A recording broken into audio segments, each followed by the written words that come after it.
Hey everyone, it's Bill Gassiamas. Before we get started, a massive thank you to my Patreon supporters.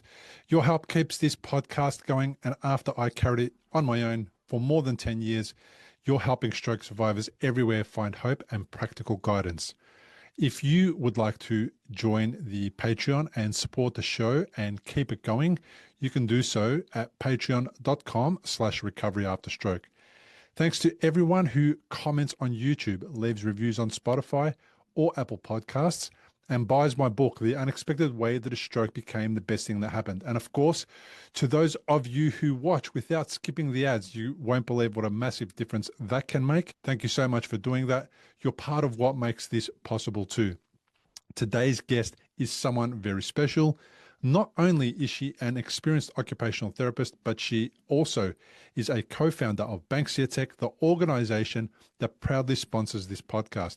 I'm so pleased to be speaking with Effie Sibson because she doesn't just bring her professional expertise. She and her team actively support me and my mission to reach more stroke survivors with resources and hope. Together, we're going to explore the reality of hand therapy after stroke, why small wins matter, why the plateau is a myth, and how recovery is possible long after hospital. Effie Sibson, welcome to the podcast. Thanks, Bill. Thanks so much for having me today. Happy to have you here for many reasons. But before we go into all of that stuff, can you tell me a little bit about what it was that led you to occupational therapy as a career choice? Very good question. I guess since I was a kid, I knew that I wanted to be doing work that helped others. I didn't know, exactly what that looked like. For a long time, I thought I'd be a physiotherapist. And because I knew what a physio was, I'd seen a physio before. And I started university doing physiotherapy. And it wasn't until sort of the end of my first year I heard of occupational therapy and met some people that were doing it, read into it a little bit and thought, oh, hey, that sounds exactly like me. I think I'm going to change over. And I did, and it was the best decision I ever made. I've loved it since I started at university. What's the difference between the two careers? How does one recognize the difference, like when they're being treated? That's another good question. And it depends, what you're being treated for. But seeing as we're, talking about stroke today or, neuro rehab, I guess in Australia, particularly what the differences are, is maybe a physiotherapist is the person that's helping you get mobile again, back on your feet, walking, getting your balance back or your strength back. Whereas your OT, generally speaking, in Australia, is helping you putting all of those skills together that you're learning, so your arm and hand function, you're walking, into practicing real life everyday things. Can I get myself dressed again? Can I make myself a meal again? Going back to work, recreational activities, that sort of thing. And also with your thinking and skills, so what we call your cognitive skills. So OT has a big involvement in retraining that, and recovery is possible with cognitive skills as well. So it's a very broad profession. I think the bit though that led me to really love it was, and I only had 1 year of physiotherapy, and it was great too, but OT seemed so much about the individual. No treatment plan is ever going to be the same because every single person that you work with has different goals. Some people's goal is to, be able to nurse or play with their baby, have the hand function to do that. Someone else wants to be able to get back into the garden or go surfing or be able to handle all of their work duties again.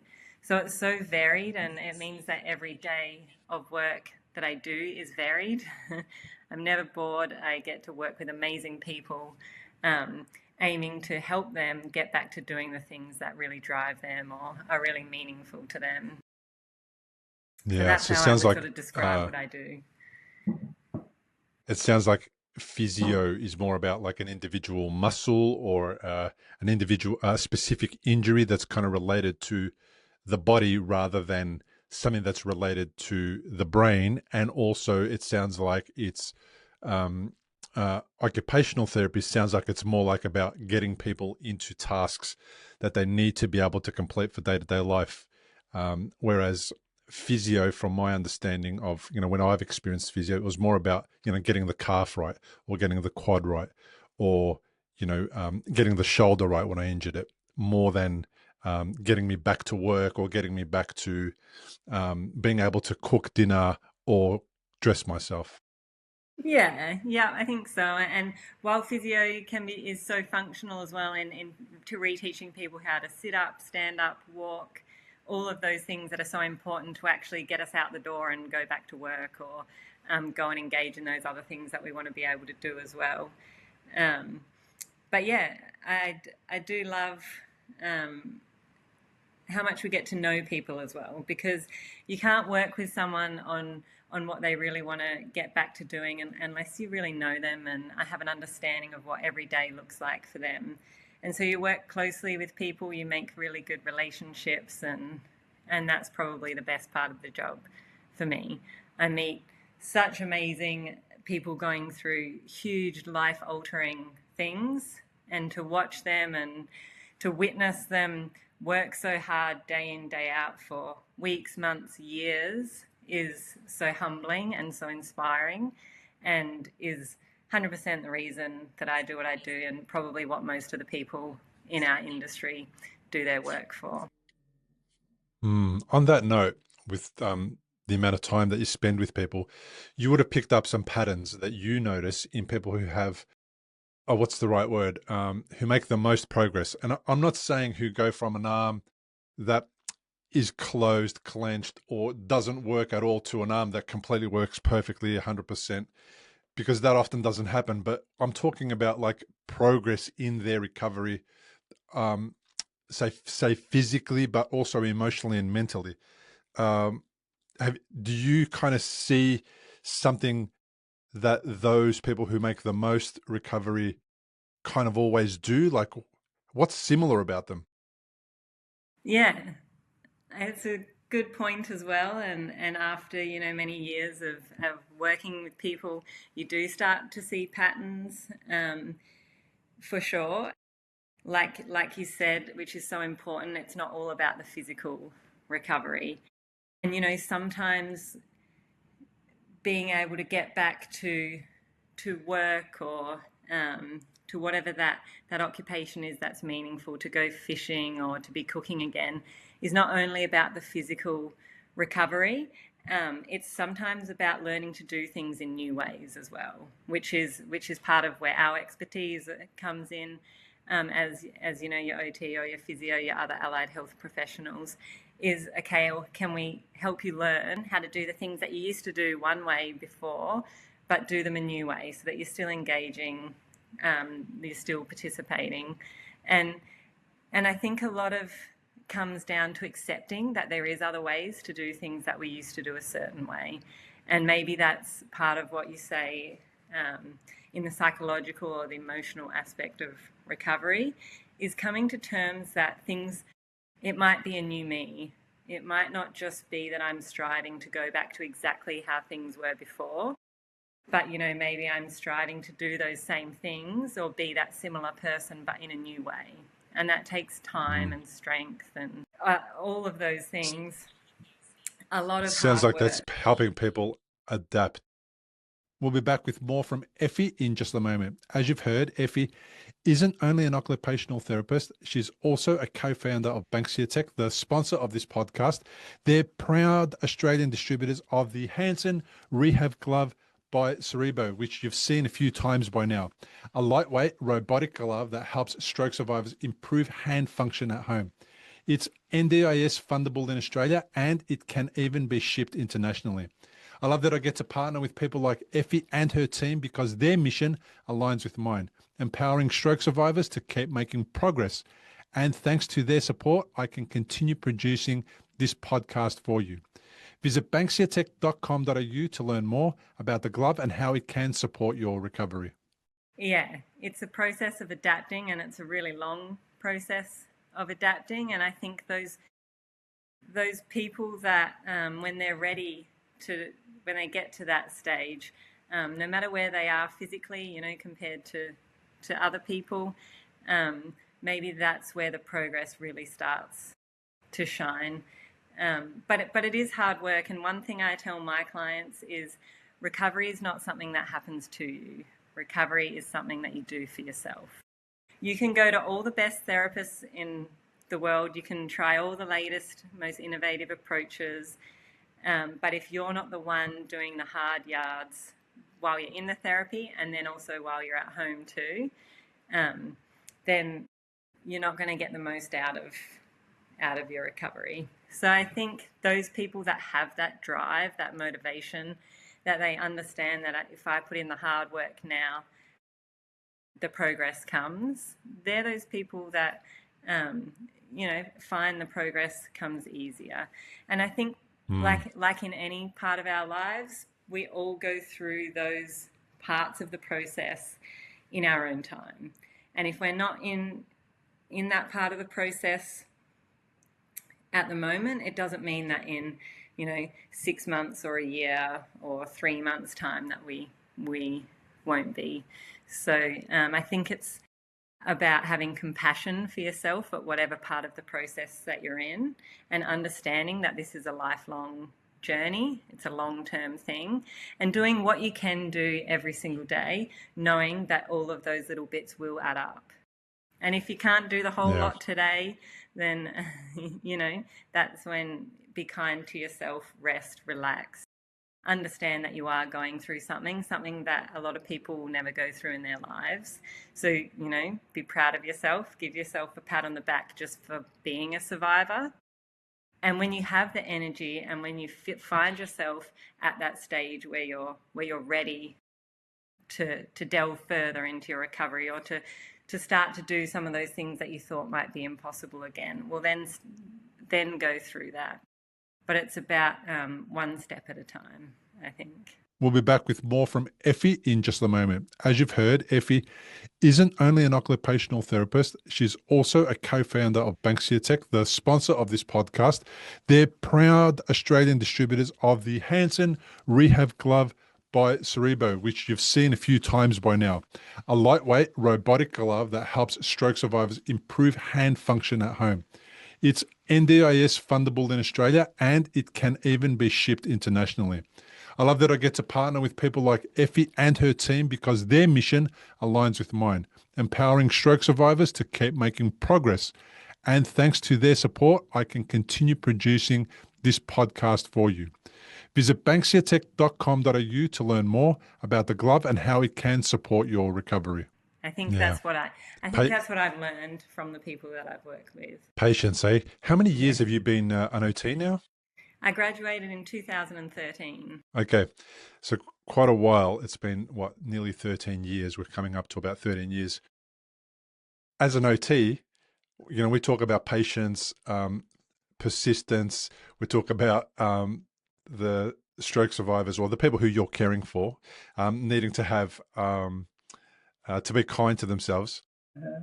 But as a fresh out of uni OT, I imagine there's skills that you had to develop as well. Absolutely. As a fresh I went straight from school to university. I think I graduated when I was still 21 years old, which isn't that crazy. And you think about the amount of life experience that I would have had then, and then, thrown out into the workforce and working, with people going through these major sort of things. So yeah, it's a huge learning process, and that's where I think allied health works so well when it's set up with a lot of supervision and teams with therapists that support each other, because it is a major learning process. And maybe the things that I did back in those first couple of years were alongside other therapists, or were in working with people who maybe weren't having such huge or dramatic life changes, and again, starting in stages and working your way up to only working with people with neurological conditions, because it is a complex area to work with. As you say, there's emotional mental, physical, all of these changes that happen not only to the person, but to their family, their spouse, their loved ones as well.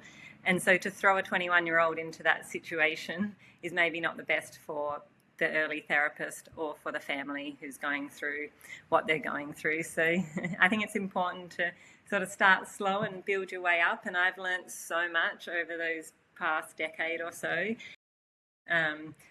Sometimes I feel a little bit embarrassed about what I would have done or what I would have said to people back then, and how I would have, communicated with them maybe. But it's all learning for everyone involved. So, it's now that I feel, confident and comfortable with people, and it just comes with time. I don't think embarrassment's necessary, but I understand what you're saying. I mean, you're so under-resourced at 21, even though you are getting support, even though you are training and working under other people. You're just fresh out of school. What do you know about anything? And that's fair enough. I was the same. I often label myself as, being dumb as dog shit back then. Yeah. And I was.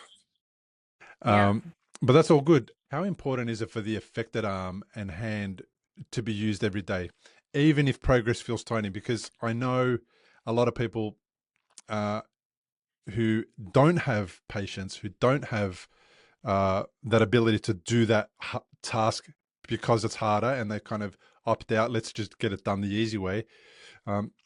Sometimes can activate what I like to call negative neuroplasticity, which isn't really a thing, except that it's neuroplasticity, but in a way that's not positive for recovery. So, like, how do we talk about that part of the conversation, the part where people might default to using the non-affected arm or leg?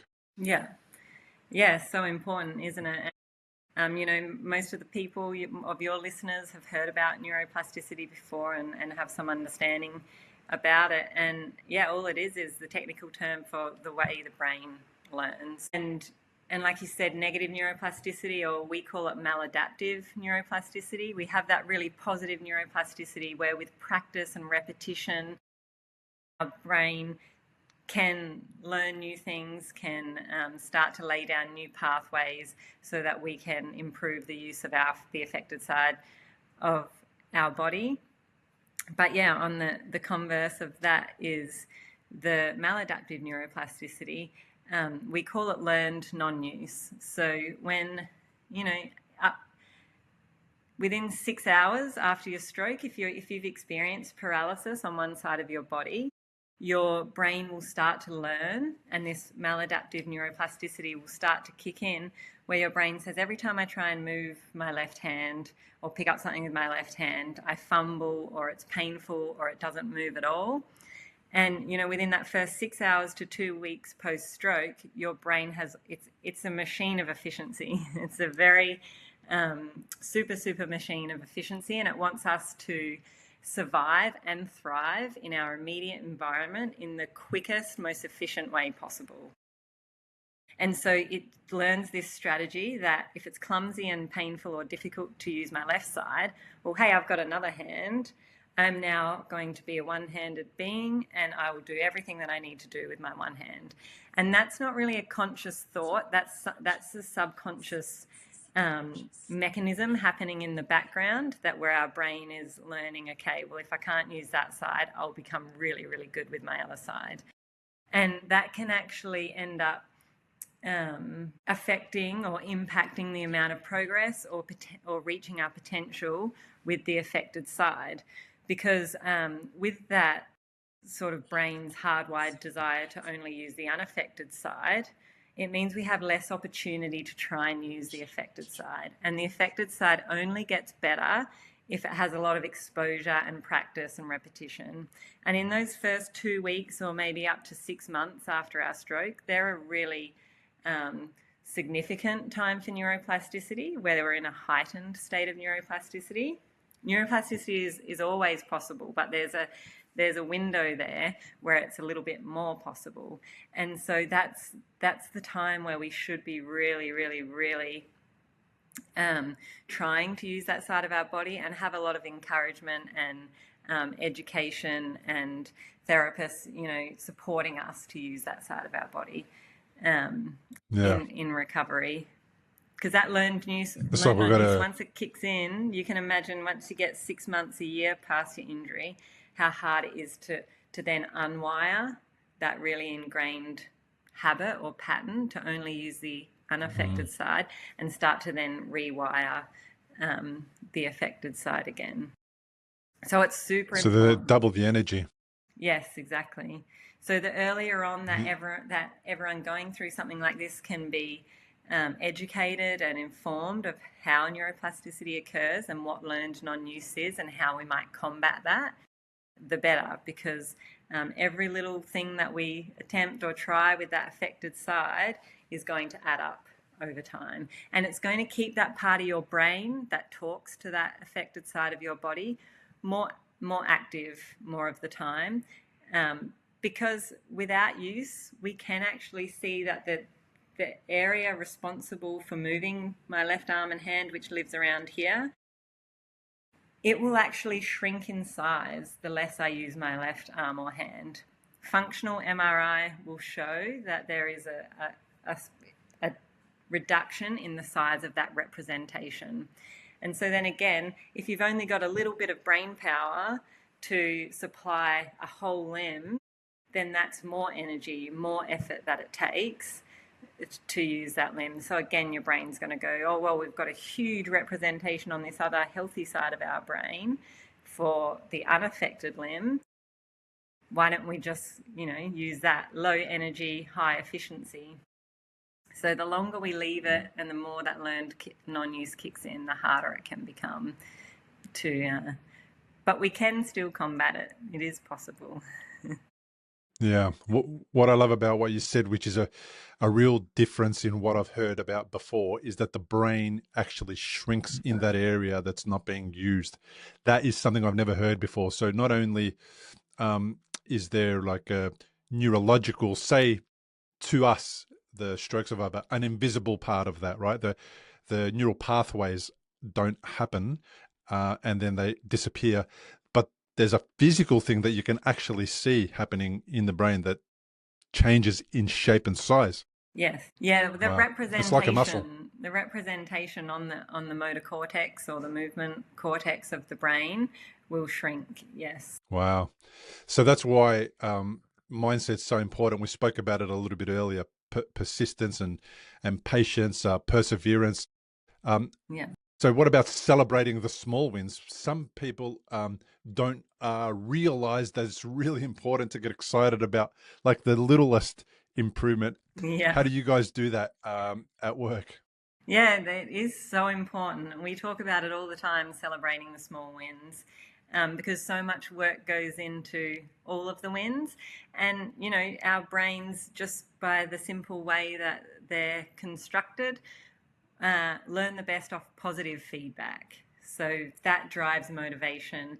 And, at a neurological or neurophysiological level, positive reinforcement is the best kicker for learning.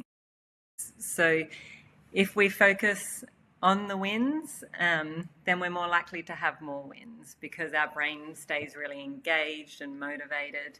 And again, that's a conscious thing, but it's also a subconscious thing as well. So we celebrate the small wins, absolutely. At work, we like to take video footage all the time of, people doing certain things that might be difficult at the time. And then in 2 weeks or a month or 6 months later, we can say, hey, look, I know this still feels really hard.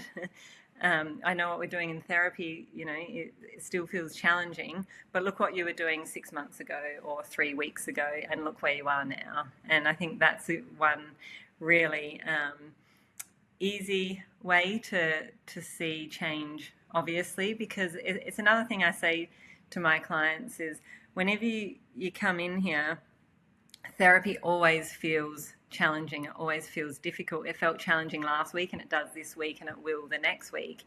And that's on purpose because that's another principle of neuroplasticity is that our brain requires challenge and the just right challenge, we call it. And so if therapy is too easy, then you're not getting anything out of it. So while you're there working in therapy, every time you make a little bit of progress, here we are as your therapist making it a little bit more challenging. We're constantly moving those goalposts. So what that means is that therapy always feels as hard as it did the day before or the week before. And so I like to have that conversation with my clients too. There's a reason it always feels hard. It doesn't mean you're not getting better. And here's the evidence that you certainly are getting better, because we filmed you last week and look at you now. But that's just how it has to be in order to keep improving or making progress. That challenge has to be there. I love it. In my time when I was first going through rehab, I wasn't. We weren't taking videos of me and how I was recovering, etc. The person who was noticing was my wife and my counselor. So when I'd go to counseling, my counselor would say, "Wow, your sentences are better. The way that you're listening and responding and is better." And my wife would say, "Yeah, you're walking differently." She would notice little things like that. How important is it for family and friends to be actively involved in a stroke survivor's recovery? And actively involved, that's a broad term. So I'm not talking about being their actual therapist, but be involved somehow in the process. I think it's hugely important, Bill. I think that's what we spoke about earlier when you said, what are some of those factors where some people make a lot of progress? And actually, that's a big one of them. And having the support of another person or a group of people, whether you're, family, friends, support workers, is so important. Cannot stress that enough, because not only are they there to provide the encouragement and celebrate the small wins with you, and are much better, people external to ourselves are better at noticing change in us than we are. We live with ourselves every day. We have our same self-negative talk sometimes, our same high expectations, but it's the people around us that will notice the change, just like you experienced yourself. And then to be able to tell you that you are getting better is so important as well. But it's not only there for the encouragement, to be there during. We don't expect people's supports to come to all therapy sessions, but to at least come to some of them to understand what a person is doing in therapy, to learn from what is being explained to the person going through their recovery. That information is really important, and it's often about the neuroplasticity and things that you can be doing at home to help. And so if the people that live with you or the people that spend the most time with you are also getting that information, then they can really help ensure that your life outside of therapy supports those important strategies or components as well for recovery. So yeah, I think for so many different reasons, it's great to have supports available, and great to have them come with you to therapy every so often as well. Yeah. Sometimes you hear that, recovery can feel like it's slowed down, and you hear the term plateau being thrown out there. A lot of the people who I interview are overseas in the United States, but even people in Australia here, plateau is a word that's used to kind of, by insurance companies, to kind of say, we don't need to support you anymore. You're not going to improve further. What are some of the things that help people keep going through those flat spots of recovery? Because if any time can feel like progress is not being made, the quote unquote plateau really kind of does test people and tests their resolve. Yeah. Plateau. I really dislike the word plateau, and we've just decided we don't use it in our clinic. It's not a word that is encouraging in any way. It doesn't give any sort of visual hope. When you think of a plateau, you're thinking of some like desert, flat sort of surface that's not going anywhere. There's a multitude of reasons. I think it's an outdated word. I think it started when we knew a lot less about neuroplasticity than what we do now. And I think it also comes from the hospital system. And I've used this word before. I started my career in the hospital system, and it's something that we would use to tell people perhaps it's time for discharge now. When you first had your stroke, we saw lots and lots of spontaneous recovery and then hard-earned recovery. And look how well you're doing now. But, of the past however many weeks, it seems to have plateaued. So maybe it's time to discharge. And then, sometimes that might be accompanied by a statement like, some of the research tells us that people make the most gains in their first 6 months or whatever. And so this is not information that, I think is overly relevant or instills much hope in people. And I think the language that we use as professionals is so important. And I think the language that we use should promote more encouragement, and there's nothing wrong with hope as long as it's, as long as we're not really giving people false hope, which whether that exists or not, I'm not sure.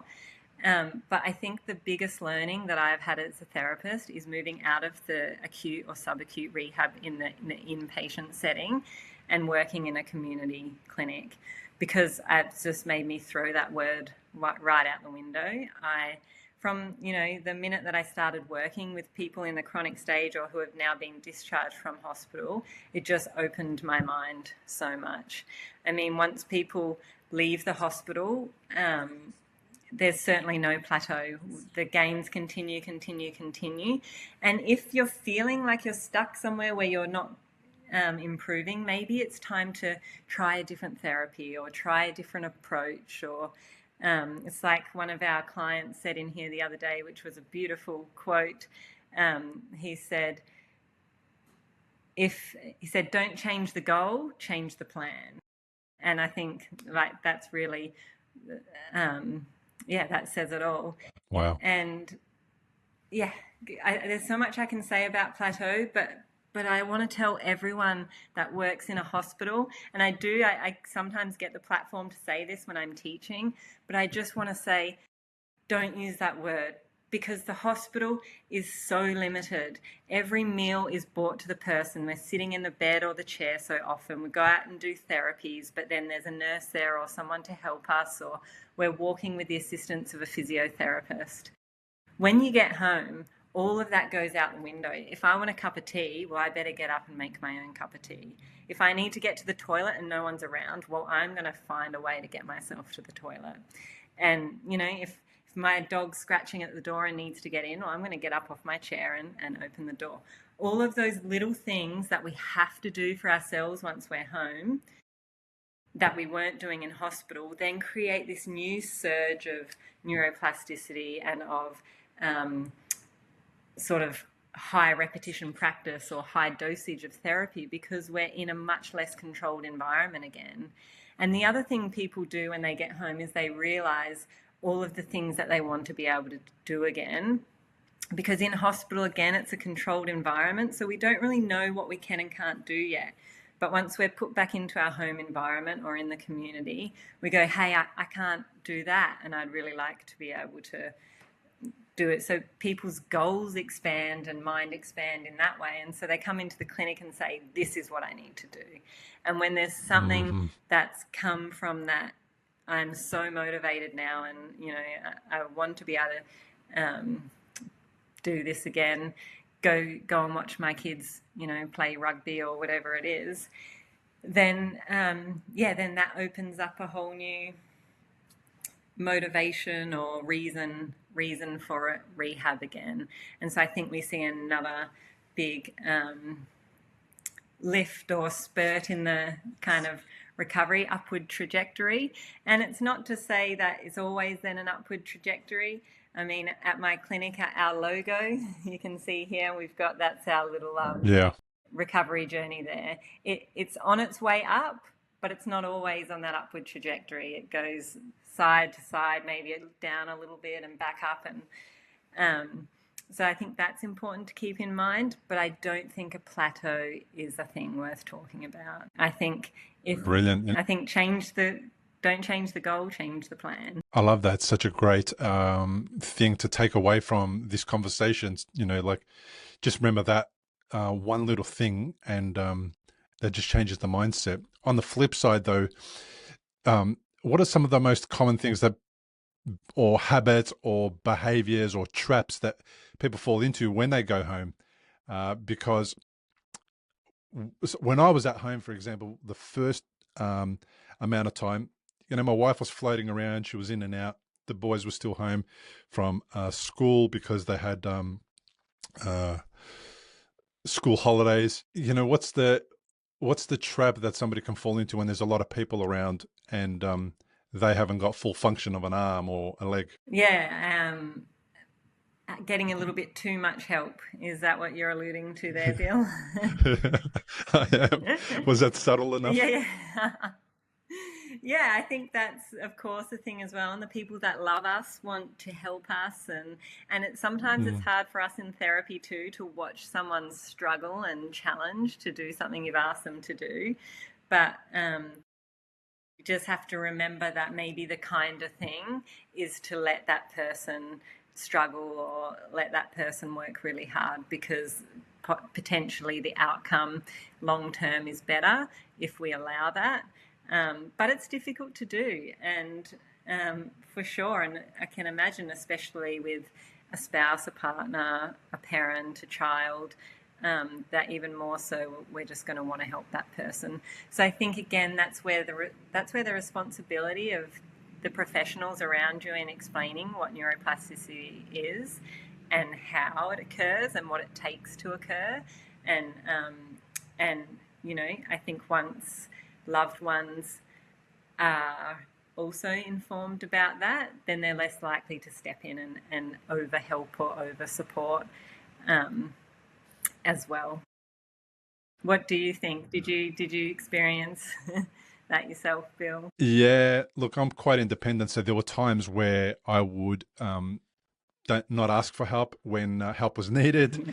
Sometimes I was having really difficult fatigue days, so I would perhaps overdo the help, which on the in the moment seems like the right thing to do. So there was a bit of imbalance in whether or not I should have been asking for help or whether or not I should have been participating in getting up and getting my own thing on a particular day. We tried to balance it, uh, but my wife loves me, and she'd go out of her way to help me. But I didn't want to over do the dependence too much. I wanted to also give her the opportunity to not be around and to go out and about and to pick up things from the shops and to go to work. So when she went to work and the boys went back to school, in Australia, it's at the end of January, kind of early Feb. I was on my own, and then that was an interesting time to experience being on my own again. By then, I could get up, I could walk, I could make myself some food or brekkie or whatever, do some light chores. I could even cook a meal, a basic meal. But I do remember being able, not thinking about my condition, getting up from the couch. My left leg was a bit sleepy, didn't tell me where it was positioned in the world, was holding a plate after I'd eaten some food, fell over on the concrete floor, smashed the plate, injured my ribs on the couch because I landed on the couch. So that was kind of what I was trying to avoid when my wife was at home. Yeah, And then unfortunately when she wasn't at home, I had to learn the whole you can't just get up off the couch anymore the way that you've been used to getting up off the couch. You have to make sure your foot is on the ground, it's in the right position. You've woken it up, it's awake.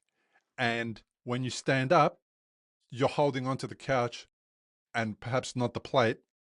And you're making sure that the work is that the foot is active and the leg is active before you take that first step. So yeah, it slowed me down from the perspective I had to think about every stage that I was doing.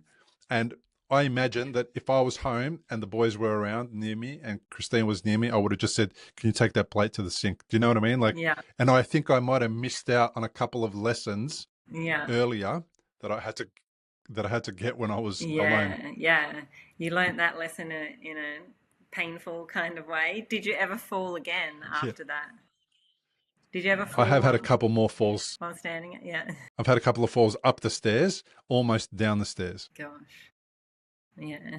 But did you Yeah. ever fall over again But I've, just from standing up from a chair after that? no, not standing up. I never fell from standing up, but I often lost my strength in my left leg when I was standing, whether I was walking or whether I was standing at the bench making something, or whether I was just standing, going to the toilet.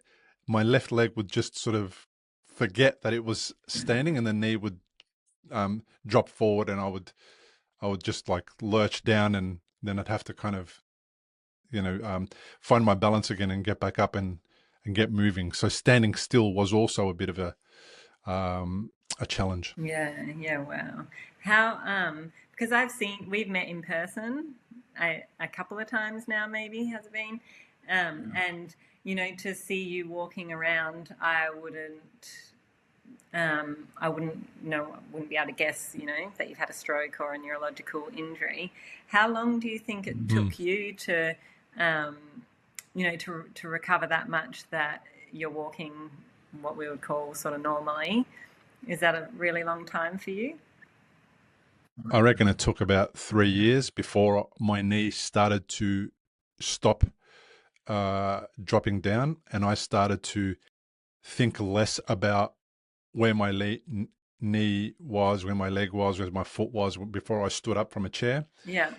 But still, at night, when I go to the bathroom, there is still an awareness loop that happens for me when I get out of bed to make sure that my leg, since I'm asleep and half asleep when I get up, that my leg is at least at my level and not completely sleepy when I put it on the ground, because I have almost fallen out of bed as well. Yeah. So that still happens, Yeah. even though close calls, there's been few and far between in the last few years. Yeah.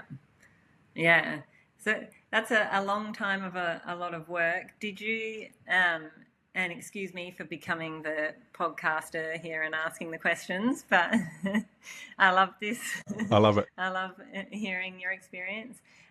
So what about plateau for you and your personal experience? Over that 3 years, did you experience that, and would you call it that, or how?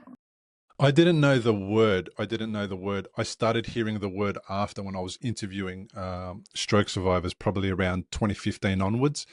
And I was out of hospital in December 2014. So I didn't know about a plateau, and I feel like I got sent home from rehab on a high rather than on a low, because I was booked in for 2 months.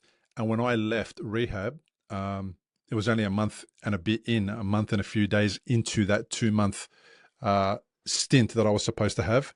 And that was because the people helping me, my OTs, were able to get me to complete all the tasks they wanted me to complete to go home.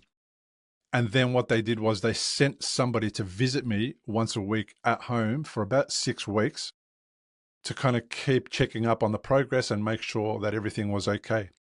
So I kind of missed the whole, we're done with you, you need to go now because you're not going to recover further. And nobody had that sentence. And also, when I was doing outpatient rehab, so not only for the first 6 weeks while I was waiting for outpatient rehab was someone coming to see me, and we were training and practicing at outpatient rehab. When I finally got my position, that was about a 6 month stay. I was going to be going there for about 6 months on and off, once or twice a week, I think it was. And I remember getting to about month 4 or month 5, after my OT helped me with a video recording, show me that, in fact, my running, not that I was trying to run laps or marathons, but I had a goal to be able to run across the road if there was a car coming. He said, let me record you so I can show you that your running is quite good and not how you think it is in your head, because it feels different. Mm-hmm. And when he showed me my form, the next couple of sessions, we practiced on my running form. And when I got that done, I sort of said to him, I think I'm done. I don't need to be here anymore. I'm going to take the opportunity to follow up with my rehab at home and practice the things that I need to when I'm home, because the 1 hour to the session, the 1 hour at the session, and the 1 hour home stops me from going to work and being productive in other ways. So I might do that. And then I've started to get really, really kind of sad and angry and mad that I was hearing people being told that they were at the plateau and they needed to stop getting treated, and that their insurance stopped providing them. And I looked into it further and realized that it was more of a, it's exactly as you described. It's not a positive word.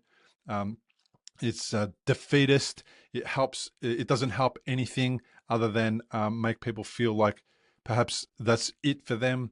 And I didn't like that. So I sort of started tackling that topic in conversations with my guests, so that we can raise awareness that the plateau is a myth. It's not really a thing. And it's just a term that medical organizations use to sort of expedite somebody getting off the payroll. Yeah. Yeah, I love that, Bill. I love you bringing it up and talking about it, because it is important. And yeah, I think we should all talk about it, people living the experience and the professionals working alongside them, because language is just so important, and we know that.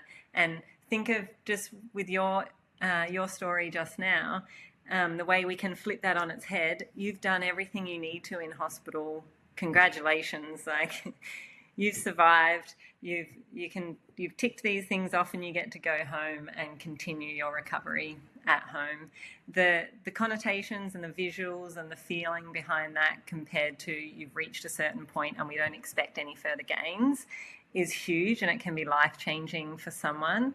And we hear it all the time when people come into our clinic. Oh, I was told that I would never get, any more function than I've got right now. And some people use that as a reason to work even harder and stick it to the man and say, well, you said that, but look at me now. And we get a lot of people that tell us that. And then we get some people who say, well, you guys are the guru.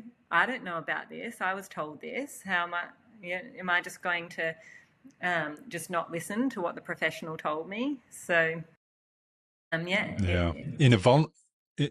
In a vulnerable state, I'm also kind of susceptible to hearing the bad news and taking it to heart, right? And I'm not really a sticker to the man kind of person. I don't do things to prove other people wrong. That doesn't motivate me. What motivates me is I do things so that I can get some benefit out of it, not to prove you wrong that I was not, you thought I wasn't capable, and there you go. Yes, I am. So I think I was susceptible to being put in that position if somebody told me that my plateau had arrived and what that meant. I wouldn't have taken it well. I think it would have affected me mentally, and it would have made things a lot harder. Yeah. So I'm glad it never happened, and I'm glad we've raised it so that we can just reiterate it to people, and we can make the most of our time to continue recovery, to continue healing, and to continue getting better. And I've interviewed people who are 32 years past stroke, and they're still telling me that they're getting gains and recovering and improving. So, we're well past that knowledge gap of kind of not understanding what recovery really looks like down the future, in the future, and down the long path. So, one of the things that gets in the way sometimes of recovery as well is perfectionism. Yeah. I'm not a perfectionist. I'm kind of like 85% of the way there is pretty good. Don't worry about the rest. But people do suffer from perfectionism. I know that gets in the way. Do you see that in the practice when you come across some people? How do you bring them down from being such perfectionists? Yeah, I guess you see, people of every single personality type, and within that there are perfectionists, or people, striving for that perfect again. And I think the way that I approach it, maybe thinking about it now, is again the having compassion for yourself, or being gentle with yourself, or understanding that, like you say, 85% of the way for some things might be enough. If that's the difference between engaging in that activity that you want to engage in or not? Does it have to be 100%, or is it 85% close enough? Yeah, I don't know. It's a tricky one. People who strive for the perfect, maybe there's a benefit in that as well, because they're working so hard. But I guess the thing to watch out for is the fatigue and the burnout and what that does for your next few days. So yeah, I don't think I know exactly how to answer that question, Bill. But what I think that's a fair response. Yeah. I mean, I think it's a fair response. Perfectionism is kind of potentially a good motivation, if you want to do something perfect and get it right. And that's cool. I think the issue is if you don't get it right and then you feel bad about yourself Yeah. for not getting it right, that's interfering with your recovery. Yeah. So it's not like I aim for the stars, you might get to the moon. Like, for sure, aim for the stars. But when you don't get there, just be okay that you didn't get there, is the way that I sort of see it. And then let's just reset and go back again, because that I went too hard today and now I've got 3 days to overcome going too hard today. Yeah. Yeah, it's a real That's thing. a lot of downtime for overdoing it on one day. That's a lot of downtime. And it also kind of does, even that's beneficial sometimes. Like for me, I found when I went too hard, I would break kind of a barrier of where I could push things to, and that could kind of increase my stamina and my ability to go, say, for more hours in one particular day, and not need my nap until, say, 2, compared to yesterday where I needed my nap at 1. And that kind of grew and grew and grew. And sometimes I'd have to balance it with, I'm prepared to pay the price tomorrow to get the gain today. So it's just a fine balance. You have to be able to observe yourself and have some awareness of your own sort of state of being, to be able to say, all right, we're going to aim for the stars. We're going to celebrate where we get to. And then we're going to push the limit. And then we're going to allocate resources to recover the next day. But we're not going to push the limit too far that we have to wipe out for 3 days. Exactly. It's like the saying, practice makes perfect. Well, no, how about practice makes progress? And again, it's in the language that we use with each other and that we use with ourselves. And so maybe, there's something in that, and that's where I say that maybe that self-compassion or being gentle or kind to yourself, using different language that's not defeatist, if it wasn't perfect, then maybe that's something to help there as well. Yeah. Now, I've already mentioned it in the intro. You're one of the co-founders of Banksia Tech, co-founder? Yeah, we'll go with co-founder. Yeah, I'm with a small group of people who we're trying to change the world a little bit, or change Australia anyway, in terms of what's possible in recovery. I love the goal. Now, firstly, a massive thank you to you, because you guys sponsor the podcast, right? And I've been talking about it for the last 5 or 6 episodes, or more. And I wear this thing on my shoulder and I try to demonstrate it and tell people how they can go about the Hanson Rehab glove and what it does and how it works. And the reason I love it is because when I found it at your stand at one of the stroke conferences we went to last year, we both were at, it was the first thing that I saw that I could put on my hand, go through some exercises without anyone there, no OT, nobody there. So I could have been doing it at home when I needed it, which I never had when I was going through all my dramas. And also it was affordable enough that I could buy it. And it also, in Australia, could be funded by some of the National Disability Insurance Scheme kind of packages. And then I could have it forever and I could use it all the time. Yeah. Yes. So that's kind of like why I reached out. I got really excited about that. Your generosity in sponsoring the show was just amazing. Next thing, tick, tick. And now we've spoken about like people having we've used your understanding of occupational therapy as to give people ideas about recovery and overcoming and moving through hard times and plateaus and language and all that kind of stuff. And then you've founded this other organization with some of your other partners to change the world a little bit. Talk about reaching for the stars. So, like, what's the idea behind Banksia Tech? I know that it sells technology that's associated to supporting rehabilitation. So give me a bit of an idea of like what that's about and how it adds to the skills that you already have. Yeah, thanks, Bill. And it's a pleasure to sponsor, and we just love the work that you do, and the stories that that you promote and that you provide for all your listeners. Yes, so Banksia Tech, I guess, started as a little passion project a couple of years ago.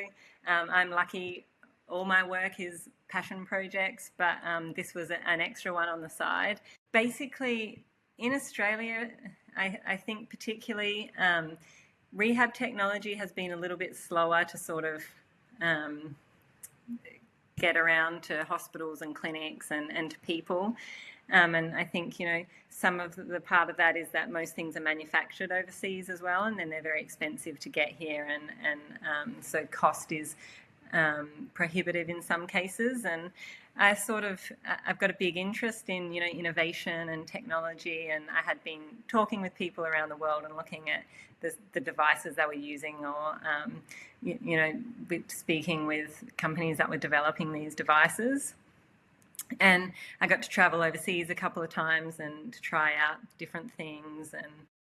And basically the glove was kind of the first thing that sparked the idea of starting Banksia Tech, because this company sent me one and said, "Oh, hi, do you mind trialing our new glove? We want to see your thoughts. We'd love to hear about it."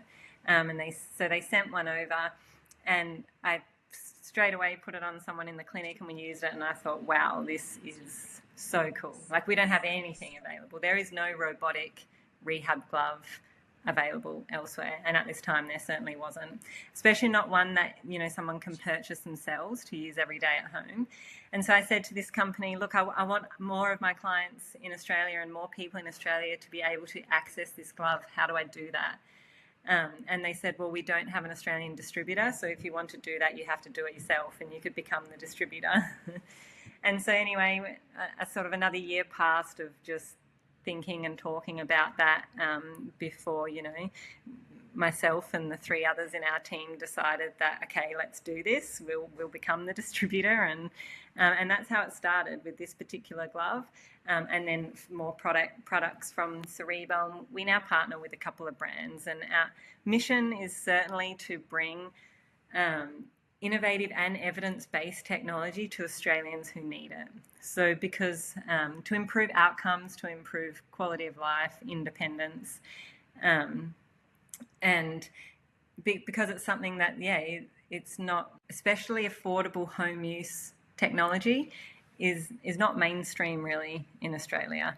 And so to know that someone who's working on recovering their hand function can have this glove that they can put on and they can train every day, and if they can't get it on themselves like you, then a support person with them can help them do it, and it means that they can get that dosage required to make neuroplastic change. They can do a little bit of therapy every day from the comfort of their own home.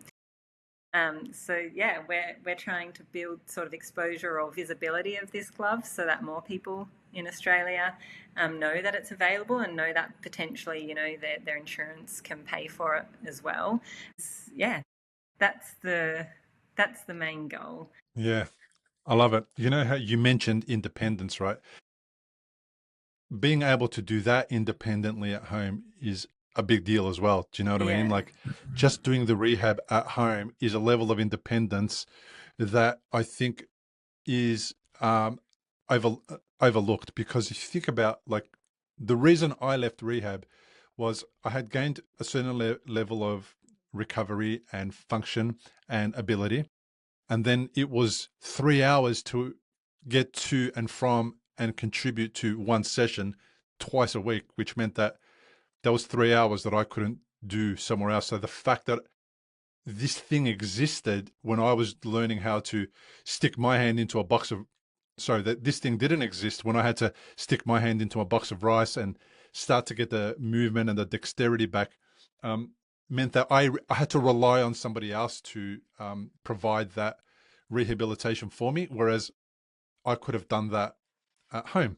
And that's why I got excited, when I saw Yeah. it at your stand, and thought I need to talk to you guys because I've never seen anything like this before. And often you go to stroke conferences, and the stuff that's there is, multi-million dollar Yeah. scans or billion-dollar this, or which is great for hospitals and maybe for the health department of a country, but not for the individual, Yeah. the end user, which is Yeah. very much lacking. So I'm glad that you're there doing that. I'm glad that's part of your mission, just to add to all the other things that you're already doing. And I'm so pleased to be able to support you guys while you guys are supporting me. It's just the perfect win-win situation, and hopefully stroke survivors will be able to get their hands on it and have a win as well. Absolutely. Yeah, thank you so much, Bill. And I think that's the future of rehab and recovery is finding ways that we can do it at home, so that you don't need to be in the clinic, catching the bus, or someone driving yourself an hour, maybe even more, just to get to your therapy session. We're on the hunt for devices that can be used at home and still provide that really high repetition, high dosage of practice that's required. Yeah, beautiful. So let's close on this final question. Like, if you could give stroke survivors one takeaway about what the biggest difference in arm and hand recovery would be, what would make the biggest difference? What would that be? I think just a little bit every day, and celebrate the small wins.